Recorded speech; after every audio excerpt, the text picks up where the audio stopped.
श्री शिवाय नमस्तुभ्यम दोस्तों। तो 22 जनवरी 2026 माह गुरुवार चतुर्थी तिथि के दिन तुलसी की सूखी लकड़ी से कर लेना यह एक महा उपाय होगी। हर मनोकामना पूरी मिलेगी, सभी दोषों से मुक्ति, इतना धन आएगा कि संभाले नहीं संभलेगा। भगवान विष्णु जी के आशीर्वाद से पूरे साल धन बरसता रहेगा। दोस्तों, जैसा कि आप सभी लोग जानते हैं कि 22 जनवरी को माघ गुरुवार चतुर्थी तिथि पड़ रहा है, इसीलिए यह दिन बहुत ही खास है। क्योंकि देखिए दोस्तों, गुरु जी ने कहा है कि जब भी माघ गुरुवार चतुर्थी तिथि पड़े तो आपको सिर्फ और सिर्फ तुलसी की सूखी लकड़ी वाला उपाय करना चाहिए। यह उपाय इतना खास है कि अगर आपने सही मुहूर्त पर सही क्रिया अनुसार तुलसी की सूखी लकड़ी वाला उपाय किया तो आपको बहुत ही शुभ फल प्राप्त होंगे। लकड़ी वाला उपाय कर लिया जो प्राचीन काल के समय का महाउपाय है। तो मान के चलिए दोस्तों, भगवान विष्णु जी के आशीर्वाद से आपके जीवन का कितना ही बड़ा दुख हो, उससे आपको मुक्ति मिल जाएगी। आपकी कोई भी मनोकामना हो, मान लीजिए आप नौकरी की तैयारी कर रहे थे, आपकी नौकरी लग जाएगी, आपका बंद पड़ा व्यापार चल पड़ेगा। जिस बीमारी से आप बहुत दिनों से परेशान थे, उस बीमारी से आपको मुक्ति मिल जाएगी। आपके जीवन में धन आना शुरू हो जाएगा, आपके जीवन में धन आने के सारे रास्ते खुल जाएंगे। और मान के चलिए दोस्तों, फिर आपको किसी भी प्रकार की परेशानी का सामना नहीं करना पड़ेगा। इसीलिए दोस्तों, इस दिन आप लोगों को इस वाले उपाय को जरूर कर लेना है। भले ही आपने पूरे साल भर इस उपाय को ना किया हो, पर अगर आपने इस माघ गुरुवार चतुर्थी तिथि के दिन अगर इस वाले उपाय को कर लिया तो आपको इस उपाय को करने का वह फल मिलेगा जिसकी आपने कभी कल्पना भी नहीं करी होगी। इसीलिए आप लोग इस तुलसी की सूखी लकड़ी वाले उपाय को एक बार जरूर कर लेना, ताकि आप लोगों के हाथ से यह मौका ना जा सके और आपको इस उपाय को करने का फल मिल सके। दोस्तों, यह उपाय पंडित जी ने अपनी अभी की ही शिव महापुराण की कथा में बताया है, जो इस उपाय को आज हम आपको बहुत अच्छे से समझाने वाले हैं। इस वीडियो को देखने के बाद इस उपाय को समझने के लिए आपको कोई और वीडियो को देखने की जरूरत नहीं पड़ेगी। तो चलिए दोस्तों, उपाय को शुरू करते हैं। उससे पहले, हे भगवान विष्णु, आपके इस वीडियो को जो भी लाइक और चैनल को सब्सक्राइब करें, उसके जीवन में कभी दुख दर्द मत आने देना। साथ ही साथ कमेंट बॉक्स में 5 जय श्री हरि जरूर लिखें, ताकि भगवान विष्णु जी की कृपा आप सभी को प्राप्त हो सके। इसी के साथ मैं आप सभी को बता दूं कि आप लोग वीडियो को पूरा नहीं देखते हो, काट काट कर देखते हो और गलत गलत उपाय को कर लेते हो, तो आपसे निवेदन है कि वीडियो को पूरा जरूर देखें। देखिए दोस्तों, यह माघ गुरुवार चतुर्थी तिथि का दिन यह इतना खास होता है, इतना महत्वपूर्ण होता है। देखा गया है कभी कभी बड़े बड़े पूजा पाठ अनुष्ठान से जो मनोकामना पूर्ण नहीं होते, वह माघ गुरुवार चतुर्थी तिथि के दिन एक छोटे से उपाय करने से ही आपकी मनोकामना पूर्ण हो जाती है। और बहुत सारे लोगों ने इस उपाय को किया भी है और उनको इस उपाय को करने का फल भी जरूर मिला है। अगर आप लोग भी इस उपाय को करना चाहते हैं तो आप इस उपाय को पहले अच्छे से समझ लेना, सुन लेना, उसके बाद करना। आपको इस उपाय का फल जरूर मिलेगा और इस उपाय को कर लेने से आपके घर में चाहे किसी भी प्रकार की दुख और समस्या क्यों ना चल रही हो, आपको उसका कारण भी नहीं पता है कि भाई यह समस्या किस कारण से चल रही है। उसका कुछ भी कारण हो सकता है, जैसे पितृदोष हो सकता है या किसी भी तरह का मंगल दोष भी हो सकता है। तो इस दिन आप लोगों को यह वाला उपाय कर लेना है। यह एक ऐसा उपाय है जिस उपाय को अगर किसी विशेष दिन पर किया जाए तो भाई उस विशेष दिन का जो है वह तो हमें मिलता ही मिलता है, पर हमने उस दिन पर इस तुलसी की सूखी लकड़ी वाले उपाय को किया है तो हमें उससे भी बड़ा फल मिलता है, और फल बहुत जल्दी मिलता है, क्योंकि आप इस उपाय को बहुत ही बड़े और विशेष दिन पर कर रहे हो। तो चलिए अब उपाय के बारे में बात करते हैं, लेकिन उससे पहले आप लोगों को यह जानना आवश्यक है कि आखिर यह उपाय किस समय करना है, किसको करना है और कैसे करना है। तो चलिए हम आगे आपको वीडियो में एक एक करके बता देते हैं। तो दोस्तों, इस तुलसी की सूखी लकड़ी वाले उपाय को हमें इस माघ गुरुवार चतुर्थी तिथि के दिन कैसे करना है, किसको करना है, किस समय करना है और कहां पर करना है, ये सारे सवालों के जवाब आपको इस वीडियो में मिल जाएंगे। और जो यह वीडियो देखेगा भाई, उसको तुलसी की सूखी लकड़ी वाला उपाय जरूर करना चाहिए, क्योंकि इस दिन शत्रुओं और किसी भी दोष, किसी भी बीमारी से मुक्ति पाने के लिए तुलसी की सूखी लकड़ी का बहुत ही बड़ा और विशेष महत्व होता है। और जब बात आ जाए तुलसी की सूखी लकड़ी की, तो यह सोने पर सुहागा वाली बात हो जाती है और यह एक बहुत ही बड़ा उपाय हो जाता है। अब दोस्तों, इस तुलसी की सूखी लकड़ी वाले उपाय को आखिर करना किसको है? सबसे पहले हम लोग वह बात जान लेते हैं। तो देखो, घर की जो बड़ी माताएं बहनें होती हैं, उन माताओं बहनों में से कोई भी एक बड़ी माता बहन इस वाले उपाय को कर सकती है। और दोस्तों, अगर आप चाहे तो अपने घर में से सभी सदस्यों को भी इस उपाय को करवा सकते हैं। अगर किसी व्यक्ति की खुद की कोई मनोकामना है, खुद की कोई दुख और परेशानी है जो कि वह अपने लिए ही करना चाहता है, इस वाले उपाय को तो वह खुद अपने लिए भी कर सकता है। बाकी अगर कोई घर में से ऐसा है जो कि अपने पूरे घर परिवार की सुख और शांति के लिए यह वाला उपाय करना चाहता है, तो भाई वह भी कर सकता है। उसमें भी कोई दिक्कत वाली बात नहीं है।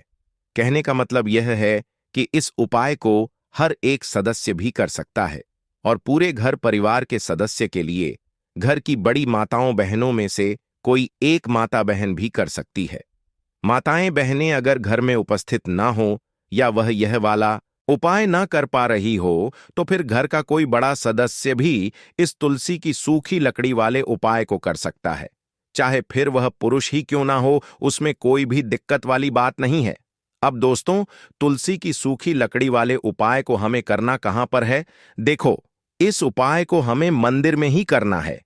बहुत सारे लोग प्रश्न करते हैं, हर एक उपाय को करते समय क्या हम इस उपाय को घर पर या मंदिर में कर सकते हैं? देखो, तो इस वाले उपाय को आप मंदिर पर करोगे तो अच्छा रहेगा। घर में नहीं करना है इस वाले उपाय को। उसके बाद में दोस्तों, जो अगला प्रश्न निकल कर आता है वह ये आता है इस उपाय को लेकर कि आखिर इस उपाय को हमें किस समय करना है?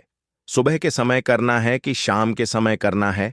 तो देखो, इस वाले उपाय को आप लोग सुबह के समय भी कर सकते हो और शाम के समय प्रदोष काल में भी कर सकते हो। अब अगर आप पूछो कि भाई साहब, सबसे उत्तम समय कौन सा रहेगा इस तुलसी की सूखी लकड़ी वाले उपाय को करने का, तो हम आपसे बस यही कहेंगे कि इस उपाय को आप शाम के समय करेंगे तो ज्यादा बेहतर होगा, क्योंकि माघ गुरुवार चतुर्थी तिथि का दिन है और इस दिन प्रदोष काल के बहुत महत्व होता है। बाकी अगर सुबह के समय भी करेंगे तो भी अच्छा होगा, उसमें कोई भी दिक्कत वाली बात नहीं है। तो अब दोस्तों, जो अगली सबसे बड़ी और महत्वपूर्ण बात आती है वह यह आती है कि सुबह अगर हम उपाय को करेंगे तो हमें कितने बजे से लेकर कितने बजे तक के बीच में करना है, और शाम के समय प्रदोष काल में करेंगे तो हमें कितने बजे से लेकर कितने बजे के बीच में करना है। तो देखो, सुबह जितनी जल्दी हो सके आप उपाय को करने की कोशिश करना। बाकी अगर किसी कारणवश लेट भी हो जाओ, थोड़ी देर भी हो जाए तो देखो, सुबह जितनी जल्दी हो सके आप उपाय को करने की कोशिश करना। बाकी अगर किसी कारणवश लेट भी हो जाओ, थोड़ी देर भी हो जाए, तो 10 या 11 बजे तक भी आप उपाय कर लेना, पर 12 बजे से ज्यादा देरी ना हो। ठीक है, इस बात का ध्यान रखना। उसके बाद में दोस्तों, अगर शाम के समय प्रदोष काल की बात करें, प्रदोष काल का जो समय है होता वह शाम के 6 बजे से शुरू हो जाता है। मतलब शाम के 6 बजे से लेकर 7 बजे के बीच का जो समय होता है, यह समय प्रदोष काल का समय होता है। इस उपाय को 7 बजे या 8 बजे के बीच में भी कर सकते हैं हो मतलब शाम के 6 बजे से रात 8 बजे के बीच में आप कभी भी इस वाले उपाय को कर सकते हो, उसमें कोई भी दिक्कत वाली बात नहीं है।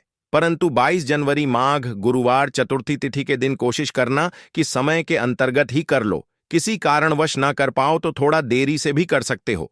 तो चलिए, अब हम अपने सबसे पहले उपाय की बात कर लेते हैं। तो गुरुवार का दिन कितना पवित्र माना गया है यह तो हर कोई जानता है, लेकिन जब गुरुवार का दिन आता है और आप उस दिन कुछ विशेष उपाय करते हैं, तो मान लीजिए कि जीवन के सबसे कठिन रास्ते भी आपके लिए सरल हो जाते हैं। इंसान चाहे कितनी भी मेहनत क्यों ना करे, कभी कभी भाग्य उसका साथ नहीं देता। घर में अशांति बनी रहती है, धन आता है लेकिन टिकता नहीं, मेहनत होती है लेकिन परिणाम उम्मीद के अनुसार नहीं मिलते। कई बार जीवन में ऐसा लगता है कि सब कुछ रुक गया है, जैसे कोई अदृश्य शक्ति आपकी प्रगति को रोक रही है। ऐसे में गुरुवार का यह उपाय आपके जीवन का सबसे बड़ा सहारा बन सकता है। गुरुवार का दिन भगवान शिव को भी प्रिय है और भगवान श्री हरि विष्णु को भी, और जब यह दोनों देवता एक साथ प्रसन्न हो जाए तो मान लीजिए कि आपके जीवन की कोई भी मनोकामना अधूरी नहीं रह सकती। अब जरा सोचिए, सुबह का समय है, सूरज की किरणें धीरे धीरे आकाश को प्रकाशित कर रही हैं। आप स्नान करके अपने घर के मंदिर के सामने खड़े हैं। वहां श्री हरि विष्णु की प्रतिमा या चित्र है। आप अपने हाथों में तुलसी के 5 हरे हरे पत्ते लिए खड़े हैं। जैसे ही आप इन तुलसी पत्तों को भगवान विष्णु को अर्पित करते हैं, वैसे ही आपका मन हल्का हो जाता है। तुलसी माता का हर पत्ता मानो आपके जीवन की एक एक रुकावट को दूर करने का वचन दे रहा हो। फिर आप एक देसी घी का दीपक जलाते हैं। दीपक की लौ जब स्थिर होकर जलती है तो वह केवल अंधकार को ही दूर नहीं करती, बल्कि आपके मन एक के भीतर जो निराशा का अंधेरा जमा हुआ है उसे भी समाप्त करती है। अब आपको केवल एक ही मंत्र का जाप करना है, एयूएम नमो भगवते वासुदेवाय नमः। यह मंत्र 11 बार बोलना है, और हर बार जब आप यह मंत्र उच्चारण करते हैं तो मान लीजिए कि आपकी आत्मा सीधा भगवान से जुड़ रही है। उस क्षण आपको केवल अपनी मनोकामना कहनी है। किसी को विवाह में अड़चन है, किसी को संतान का सुख नहीं मिल रहा है, कोई आर्थिक तंगी से परेशान है, कोई अपने जीवन से गरीबी को दूर करना चाहता है, कोई चाहता है कि उसका धन सुरक्षित रहे और फिजूल खर्च बंद हो जाए। तो जो भी आपकी इच्छा है वह आपको उस दीपक और तुलसी के पत्तों के माध्यम से भगवान विष्णु से कहनी है। मान्यता है कि गुरुवार के दिन जब व्यक्ति ऐसा करता है तो भगवान विष्णु स्वयं उसकी प्रार्थना सुनते हैं। यह केवल एक धार्मिक प्रक्रिया नहीं होती, बल्कि यह एक आध्यात्मिक जुड़ाव होता है जब इंसान अपने ईश्वर से सीधे संवाद करता है।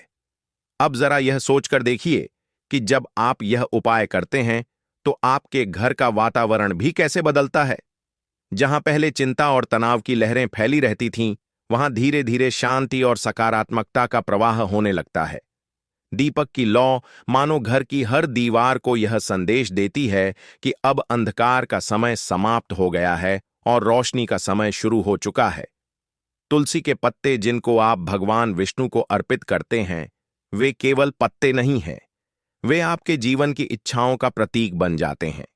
फिर आता है गुरुवार की रात का समय। यह समय भी उतना ही महत्वपूर्ण है। रात में जब इंसान दिन भर की थकान से मुक्त होकर सोने जाता है तो उसका मन और आत्मा शांत होती है। यह वह समय है जब आपको दूसरा उपाय करना है। यदि आपके जीवन में आर्थिक संकट लगातार बना हुआ है, चाहे कितना भी पैसा क्यों ना आ रहा हो लेकिन टिकता नहीं, या फिर व्यापार में लाभ नहीं हो रहा है, दुकान ठीक से नहीं चल रही है, तो यह उपाय विशेष रूप से आपके लिए है। इसके लिए आपको तुलसी की सूखी लकड़ी लेनी होगी। अगर आपके घर में तुलसी का पुराना पौधा है तो उसकी सूखी डंडी इस उपाय के लिए उत्तम होती है। आप एक मिट्टी का दीपक लीजिए, और यदि आपके पास आटे का दीपक बनाने की क्षमता है तो वह और भी श्रेष्ठ है, क्योंकि आटे का दीपक अपने आप में बहुत पवित्र माना जाता है। अब उसमें शुद्ध घी डालें। शुद्ध घी का उपयोग इसलिए किया जाता है क्योंकि यह नकारात्मक ऊर्जा को दूर करता है और घर में सकारात्मक ऊर्जा का संचार करता है। फिर तुलसी की लकड़ी को थोड़ा सा रुई लपेटकर उसमें डुबो दीजिए। यह आपकी बाती का कार्य करेगी।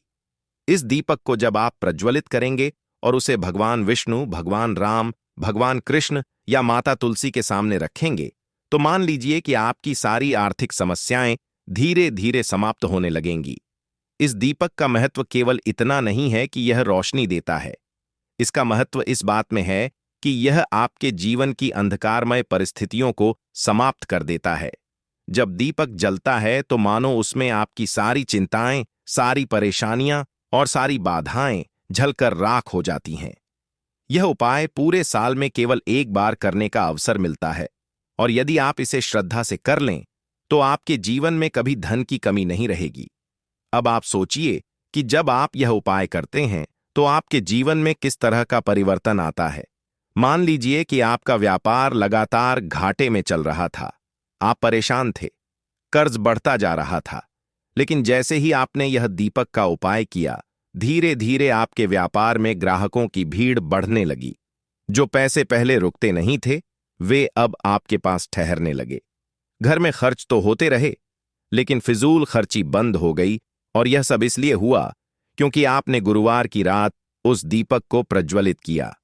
इस उपाय के दौरान सबसे महत्वपूर्ण बात यह है कि आपका मन स्थिर होना चाहिए। जब आप दीपक जलाते हैं तो उस समय आपके मन में कोई नकारात्मक विचार नहीं आना चाहिए। केवल एक ही भाव होना चाहिए कि भगवान विष्णु आपकी प्रार्थना सुन रहे हैं और आपकी कठिनाइयों को दूर कर रहे हैं। यही गुरुवार के पहले क्षेत्र का सार है। इसमें सुबह का तुलसी और दीपक का उपाय है और रात का तुलसी की लकड़ी से दीपक प्रज्वलित करने का उपाय है। दीपक वाला उपाय करने के लिए आपको सबसे पहले जरूरत पड़ेगी एक दीपक। अब यह एक दीपक गुरुवार की रात अपने घर में इस जगह पर जला देना। बड़े से बड़ा शत्रु भी घुटने टेक देगा। दोस्तों, जैसा कि आप सभी जानते हैं, माघ महीने की गुरुवार के दिन बहुत ही शुभ संयोग बन रहे हैं, और इस दिन अगर आप 11 लौंग और एक कपूर अपने घर में जलाते हैं तो शत्रुओं से हमेशा के लिए आपको छुटकारा मिल जाएगा। अब देखिए, किसी भी व्यक्ति के जीवन में जब शत्रु से परेशान करते हैं तो वह व्यक्ति अपने जीवन में दुखों से बहुत परेशान हो जाता है। शत्रु हमेशा कुछ ना कुछ ऐसा करवाते हैं जिसके बाद नजर दोष लगती है और अच्छा खासा काम भी बिगड़ने लगता है। व्यापार में मदद आने लगता है, लोगों की तबीयत खराब होने लगती है। जरूरी नहीं है कि सामने वाला व्यक्ति जैसा दिखता है वैसा हो। देखिए, बहुत सारे लोग हैं जो बहुत अच्छे होते हैं, है ना? लेकिन कुछ लोग ऐसे होते हैं जो कब आपके शत्रु बन जाते हैं आपको खुद भी पता नहीं चलता है। एक तो वह शत्रु होते हैं जो सामने से सीधे सीधे हम पर वार करते हैं, है ना? एक शत्रु ऐसे भी होते हैं जो कि पीठ पीछे कुछ होते हैं और सामने से कुछ होते हैं, है ना?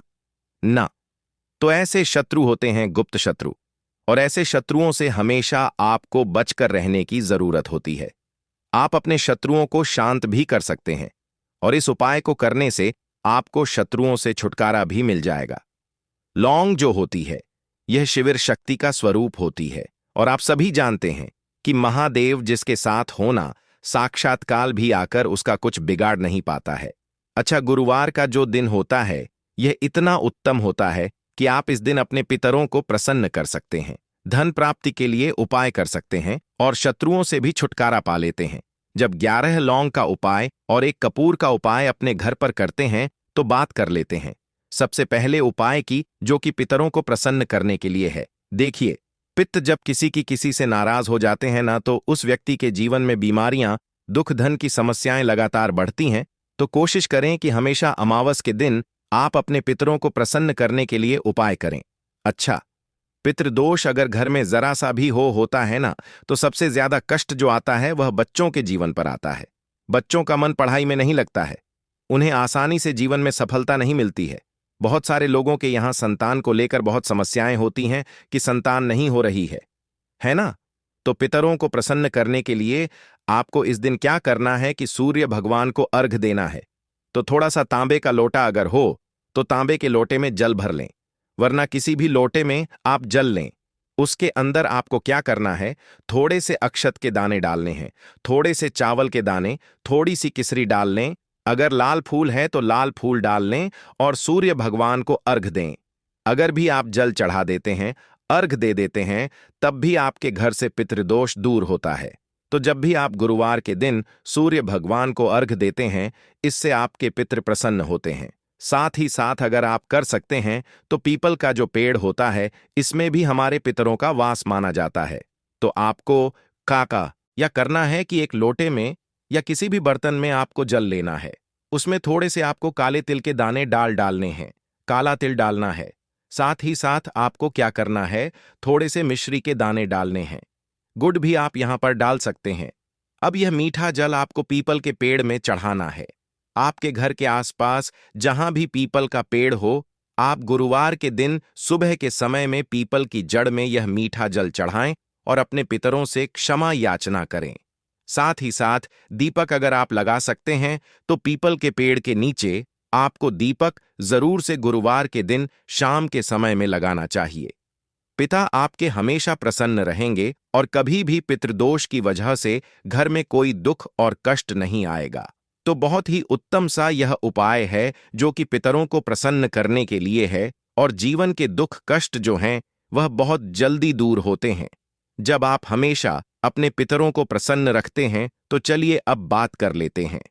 11 लौंग और 1 कपूर घर में किस जगह पर जलाना है और इस उपाय को करने से कैसे आप अपने शत्रुओं से छुटकारा पा सकते हैं। शत्रु कभी आपको परेशान नहीं करेंगे। शत्रु चाहे कैसे भी हो, सामने से कोई व्यक्ति शत्रु है या गुप्त शत्रु है, हर प्रकार के शत्रु जो है यह शांत हो जाएंगे और चाहकर भी आपका कुछ बिगाड़ नहीं पाएंगे। तो देखिए, उपाय को करने के लिए आपको 11 साबुत लौंग लेनी है। एक भी लौंग खंडित ना हो, टूटी हुई ना हो। एक छोटा सा कपूर का टुकड़ा लेना है, जिसे कि कपूर की टिकियां भी बोलते हैं। एक कोई भी यहां पर मिट्टी का दीपक ले लें या पीतल का बर्तन ले लें। उसके अंदर 11 लौंग रखेंगे, एक कपूर रखेंगे, थोड़ा सा देसी घी इसके ऊपर से आप डाल देंगे। अब यह आपको गुरुवार के दिन रात के समय में, ठीक है ना, जब सूर्य अस्त हो जाता है, उसके बाद किसी भी समय आपको अपने घर में जलाना है और इसका धुआं पूरे घर में अच्छे से दिखाना है। जितने भी कमरे हैं, जितने भी रूमर्स हैं, बरामदा, आंगन, ठीक है ना, बालकनी, जो भी आपके घर में है, सभी जगह पर आपको इसका धुआं अच्छे से दिखाना है और साथ ही साथ आपको महादेव का ध्यान जरूर करना है। देखिए, जब भी आप अपने घर में यह लौंग और कपूर गुरुवार के दिन जलाते हैं, सबसे पहले तो शत्रुओं से छुटकारा मिल जाता है। कोई भी शत्रु कुछ भी करता है, वह आपके घर तक चीज नहीं पहुंचती है, आपका कुछ नहीं बिगड़ता है। दूसरी चीज कि जब भी लौंग और कपूर आप जलाएंगे, आपके घर पर कोई संकट नहीं आता है, आपके धन पर कोई संकट नहीं आता है, घर में कोई परेशानियां नहीं आती हैं और हमेशा आपके घर में सकारात्मक ऊर्जा बढ़ती है, पॉजिटिव एनर्जी बढ़ती है, जिसके बाद आपके घर में धन की देवी माता लक्ष्मी वास करती है। लौंग और कपूर जिस घर में कोई भी व्यक्ति जलाता है, विशेषकर गुरुवार के दिन, तो ऐसा समझ लीजिए इसके बहुत चमत्कार हैं, बहुत ज्यादा लाभ है। तो कोशिश करें कि गुरुवार के दिन रात के समय में किसी भी समय आप अपने घर में 11 लौंग और 1 कपूर जरूर जलाएं। शत्रु जो हैं वह घुटने टेक देंगे और आपका कुछ नहीं बिगाड़ पाएंगे। साथ ही साथ धन की वर्षा भी घर में होगी और धन से जुड़ी जितनी भी समस्याएं आपके जीवन में आ रही हैं, बहुत तेजी के साथ आपके जीवन से दूर होती चली जाएंगी। तो चलिए अब बात कर लेते हैं अपने तीसरे उपाय की, और तीसरा उपाय है धन वर्षा के लिए और धन को बढ़ाने के लिए। बहुत सारे लोगों की यह समस्या होती है कि पैसा बढ़ता नहीं है। पैसा तो आता है घर में, लेकिन पैसा बढ़ता नहीं है। या कुछ लोग ऐसे भी हैं जो कहते हैं कि पैसा बढ़ेगा तो तब जब घर में पैसा आएगा। बिल्कुल से पैसा आना बंद हो रहा है, व्यापार दिन पर दिन खराब होता जा रहा है, नहीं समझ आ रहा, किसी ने कुछ करा दिया है या फिर घर में कुछ ऐसा है, वास्तु दोष है, नजर दोष है, जिसकी वजह से घर में तरक्की लोगों की नहीं हो रही है, ठीक है ना। बिल्कुल व्यापार धंधा सब बेकार होता चला जा रहा है। जो भी व्यापार कर रहे हैं उसमें लगातार घाटा हो रहा है। तो यह उपाय आप करिए गुरुवार के दिन और फिर इसका चमत्कार खुद देखिए। चाहे व्यापारी हैं, आप कोई बिजनेसमैन हैं, दुकान है, आपकी हर प्रकार के काम में लाभ ही लाभ मिलता है।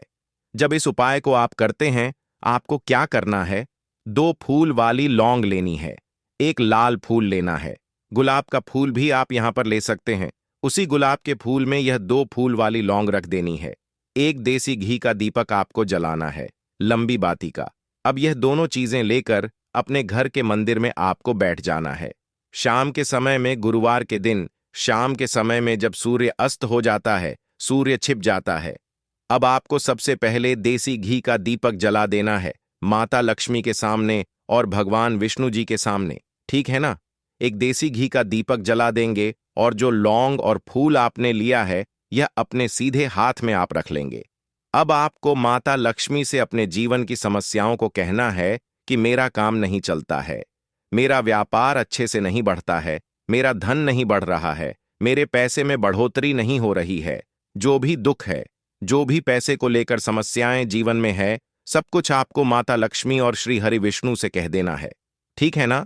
इसके बाद आपको मंत्र बोलना है 11 बार, ओम नमो भगवते वासुदेवाय नमः। 11 बार यह मंत्र बोल देंगे और फिर वह फूल आपको माता लक्ष्मी को अर्पित कर देना है, उनके सामने चढ़ा देना है। चाहे मूर्ति है, आपके घर में माता लक्ष्मी की कोई भी तस्वीर है, प्रतिमा है, फिर आपको क्या करना है कि अपने घर के मुख्य दरवाजे पर भी 2 दीपक जरूर जलाने हैं। बाहर की तरफ गुरुवार के दिन फिर देखिए आपके घर में कैसे पैसा आता है और धन बढ़ता चला जाता है। अब अगले दिन आप क्या करेंगे? जो फूल और लौंग आपने माता लक्ष्मी के सामने चढ़ाई थी, ठीक है ना? तो फूल तो आप किसी भी पेड़ पौधे के अंदर डाल देंगे। जो 2